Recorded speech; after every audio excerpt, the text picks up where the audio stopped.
Amini साहब, आपसे मेरा सवाल है।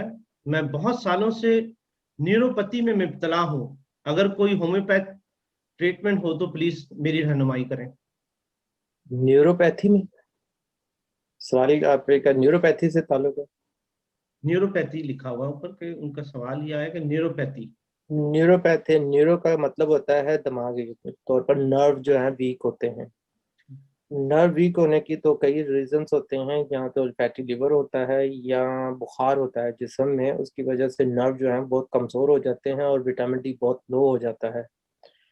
तो इसमें ज़्यादातर बुखार की दवाइयाँ काम करती हैं, और इसमें यूपटोरियम है, आर्निका है, और सालिक्स है, और लिवर की दवाइयाँ हैं, लिवर टॉनिक्स वगैरह होते हैं हमारे, जो हम न्यूरोलॉजी में देते हैं। या यानी कि जो मसल्स पेन्स होते हैं हम उसमें देते हैं, ये उस तरह से। क्योंकि न्यूरोपैथी एक कोई एक अदारा है जो जो नर्व के साथ काम करता है। इसलिए अगर कोई पर्टिकुलर कोई इसमें बताता तो मैं ज़रूर इसमें जवाब देता। जज़ाकमुल्लाह।